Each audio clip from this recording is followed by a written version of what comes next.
देव युगल पद लाल कमल से शोभित है। जिनके अंगुल की नख आभा से सबका मन मोहित है। देवों के मुकुटों की मणियां नख आभा में चमक रही। उन चरणों की भक्ति से मम मति तुति करने मचल रही। नहीं अहंकृत होकर के मैं, नहीं चमत्कृत होकर के, बुद्धि की उत्कटता से ना, नहीं दीनता मन रख के। वीर प्रभु की गुण पर्यायो सियुत नित चेतनता में। लीन हुआ है मेरा मन यह अतः संस्तवन करता मैं। उच्च कुलों में पैदा होना, सुख साधन सब पा लेना। सुंदर देह भाग्य भी उत्तम, धन वैभव भी पा लेना। मोक्ष मार्ग के लायक ये सब, पुण्य फलों को ना मानो। भक्ति करन का मन यदि होता, पुण्य फल रहा मैं जानू। इसीलिए अब मोक्ष प्रदायी साधन को मैं साध रहा। मैं अवश्य भक्ति करने को अब मन से तैयार हुआ। मुझ में बुद्धि छंद कलावा शक्ति है या नहीं पता। माँ समक्ष जो बालक करता, तज लज्जा मैं करूं कथा। सामायिक में नित चिंतन में, शास्त्र पाठ के क्षण में भी, जो सन्मति को याद कर रहा, नित्य हृदय रति धर के ही। सकल पुण्य की लक्ष्मी उसके हाथ स्वयं आ जाती है।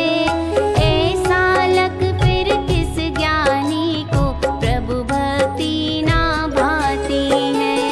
जो उत्पन्न हुआ जिन कुल में, वीर वंश का वह है पूत। वीर प्रभु को छोड़ अन्य को मान रहा क्यों तू रे भूत। सूरज का फैला नहीं दिखता, धरती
जग में प्रभु आप रहे।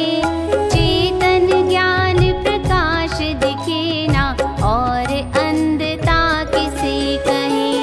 तीर्थंकर शुभ नाम कर्म के, पुण्य उदय की महिमा से। चार घातिया पाप नाश से, तीर्थोदय की गरिमा से। पुण्य उदय से उदित तीर्थ ही, वीर आत्महित का कारण। बने पुण्य के द्वेषी उनको, हो तब महिमा क्यों धारण। गर्भ समय के कल्याणक में, प्रतिदिन रत्नों की वर्षा। जन्म समय के कल्याणक में, सकल लोक में सुख हर्षा। सूक्ष्म रूप से तव गुण गण को, गिनने में हो कौन समर्थ। दस अतिशय जो मूर्त रूप है, समझो उनमें कितना अर्थ। स्वेद रहित है, निर्मल है तनु, परमोदारिक सुंदर रूप। प्रथम सहनन पहली आकृति, शुभ लक्षण युत सौरभ को। अतुल